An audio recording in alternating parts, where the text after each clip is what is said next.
Your ambition, if you have any sense, is actually to become competent. Do you want to be competent and dangerous, or do you want to be vague and useless? It is definitely the case that there is no more exceptional form of the capacity to be dangerous than to be articulate. And so it's a moral endeavor in some real sense. Right? To become articulate is to become the master of your own tongue. Every advantage comes with a disadvantage. So if you're extroverted, you're social and you're positive, but you're impulsive and you can tilt towards hedonism and you can't stand being alone. No matter where you land in the temperamental landscape, you're going to have your associated faults and temptations. You've got a goal, and you'll see that as you progress towards the goal, there'll be obstacles that emerge, and some of them you don't want to confront. That's why it's useful to order your room. Chaotic room makes you anxious. Why? Too many pathways, man. People don't really repress the things they don't want to face. They just fail to unpack them. You want a horizon of ever-expanding possibility. We're built to walk uphill. And when you reach the pinnacle of the hill, you want to stop and appreciate the vision. But the next thing you want is a higher hill in the distance. Beware of unintended consequences. It's like, oh no, this thing will just do what I want it to do and nothing else. It's like, no, it turns out that not only is what we want from each other the real thing, but that's also the adventure of your life. And so if you aren't truthful, and that means, unfortunately, especially at the beginning, when you start to be truthful, it means deeply coming to terms with your inadequacies in humility. So it's very painful. Without that, you don't have the adventure of your life. You have the role that you acquiesce to. And that'll take all the meaning out of your life. It's good for you to go take your place in the world. Have some ambition, have a vision, have a goal, have a strategy. Try to be a good person, not because it's your duty precisely, because that's the proper way to live. You sit on the bed and say, okay, man, I'm ready to learn something. What's one thing I'm doing wrong that I know I'm doing wrong that I could fix? You meditate on that, you'll get an answer. You grow in proportion to the weight you take on voluntarily. And it's also true that we have no idea what the upper limit to that is. I stopped wasting time. That helped a lot. I stopped drinking. I stopped going to bars.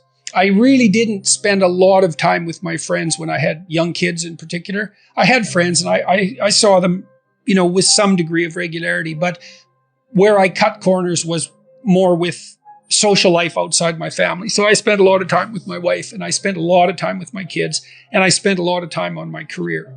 And so you have to make choices.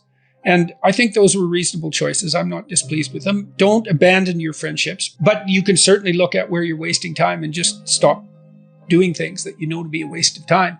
So, and I did. The funny thing is, if you're trying to stop drinking, you need something better than alcohol. And alcohol is pretty good. So you better find something a lot better, man. Yeah, and it is. And then estimable people do estimable things. It's like, yeah, well, you want to figure out something that you're doing with your life that's worth not getting drunk and screwing up, because that's fun. I concentrated on my marriage and making time for it. I concentrated on spending time with my kids consciously. And I concentrated on developing my career. Those were the three elements of my life. And I had some time left over for creative pursuits and for friends, but most of it was a matter of getting rid of time wastes of any sort, and I just pushed that out of my life, day after day until I wasn't wasting any time or virtually no time. And, I've asked my undergraduates frequently how much time they waste per day, and general estimates are like 6 to 8 hours of time they regard themselves as wasting. Like, that's a whole career right there, right? So if you just stop wasting time, you can do a tremendous amount, especially if you also try to maximize efficiency. And I always found that incredibly motivating. A motivating game. How much can I do in the least amount of time possible? That's fun to try to do that, as far as I'm concerned. Because if you're starting to put your life together and you have friends that object, those are not friends. Those are just people you know. They're not friends, because a friend is someone, this is one of the hallmarks of a friend. Here's 2 hallmarks. Mm-hmm. A friend is someone you can tell bad news to, and they won't tell you why you're an idiot, and they won't interfere with your suffering. They'll just listen, and maybe they'll suffer along with you. Mm. Okay, so you can tell bad news to them, and they won't tell you some worse thing that happened to them. They'll listen, and they'll suffer along with you. But a friend is also someone you can tell good news to. And the friend will say, wow, in this veil of tears, something good happened to you. Great, man. Congrats. I'm wonderful. It's rare. It's unlikely. Good for you. I hope 10 more things like that happen. And they're not envious and they're not jealous and they're not one-upping you. And if you're trying to get your life together, it's actually, if you're trying to get your life together and your friends get in the way, that's actually real useful for you because you've now identified who your friends aren't. And you might think, well, I can't give them up. It's like, oh, yes, you can. And not only can you should, and it would be better for them. Because if they're aiming down and they want you going down with them, there's nothing good about what's happening to them, and there's certainly nothing good about that for you. You might say, well, why do people drink too much? It's like, if you like alcohol, that's a stupid question. Yeah. Right? It's like, why do people drink too much? Well, because it's great. Yeah. You know, it's like, okay, so why stop? Well, you do stupid things when you're drunk.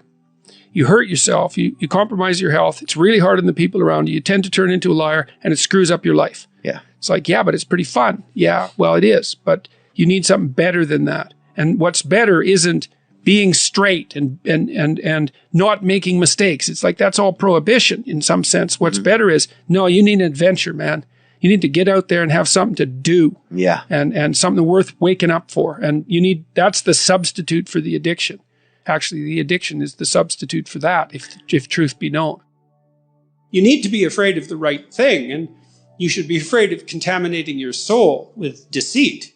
That's what you should be afraid of. That will definitely do you in. And I know exactly how. What happens is, garbage in, garbage out, the old programmer saying goes. And so you'll fill your head with nonsense and no one will call you on it except you. But you can still that voice if you try hard enough.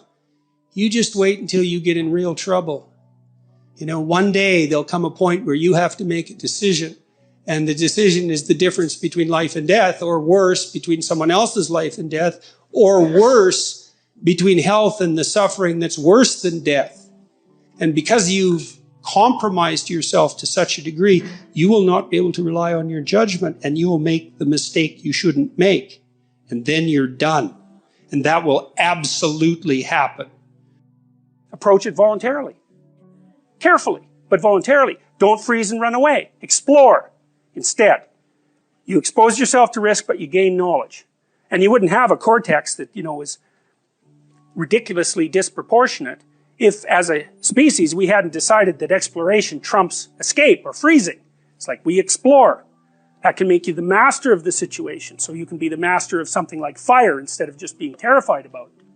So, and one of the things that's absolutely phenomenally fascinating, I think, is that one of the things that the Hindus do in relationship to Kelly is offer sacrifices. You say, well, why would you offer sacrifice to what you're afraid of? Well, it's because that is what you do. That's always what you do, is you offer up sacrifices to the unknown in the hope that good things will happen to you. So in a sense, you're faced with something terrible. The uncertain future. That faces all of you, right? Something you're afraid of, no doubt. How many of you are worried about your future? Yeah. Why? You're all young, you're smart, you're relatively good looking. It's like, what the hell are you worried for? What are you worried about?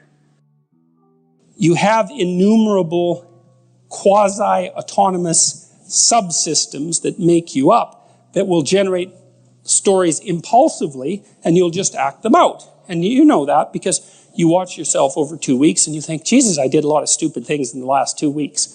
And you think, why? And it's because you're a collection of somewhat random quasi-autonomous personality units, and lacking a leader, they're just going to fire off whenever they want. First you're hungry, then you're thirsty, then you want to go to bed with your wife, then you want to sleep in, then you want to tell your boss off, then you want to curse at the guy that cuts you off in traffic. It's like, you're kind of like a 2-year-old, it's one emotional frame after another vying for dominance. There's no overarching hierarchy, and there's no king at the top. And so, we already talked about pyramids of competence, and what's supposed to be at the top is you want to bring all those things together. We understand this neurologically. I'll show you some of that in a little bit. We understand this neurologically, how this maps in some sense right onto the neural structure of your being. You want to put something in control, and the thing that you should put in control is the bloody thing that pays attention and learns, right? Everything else in the hierarchy should be subordinate to the thing that pays attention and learns. What advice do you have for a young man in his 20s? Make a plan. Look at what you're interested in. Get disciplined about something. Allow for the possibility that you have something important to contribute to the world, and that the world would be a lesser place without that contribution. Don't be afraid of taking on responsibility. It's where you find what sustains you in your life. You can take on too much responsibility. You have to be cautious in that regard, but that's a less common problem than not taking on enough. A lot of the things that people regard as traps are actually the means to their life. Often young people are afraid of commitment, for example, in the context of a romantic relationship, and because they feel that that's going to interfere with their pursuit of something more valuable. But that's just not the case. You're not going to find something more valuable in your life than a committed relationship with someone that you love, that sustains itself across time, and that in all likelihood produces children. That's life. And there may be people for whom avoiding that is the better route, but those people are very rare, and you need a real reason to assume that you're one of those people. And hopefully for you, you're not. I've had a very good career, a very meaningful career in multiple dimensions. And it's still been the case for me that the most important part of my life has been my intimate relationship with my wife and my family. So don't be afraid of that, or be afraid of it, but don't let that stop you from pursuing it.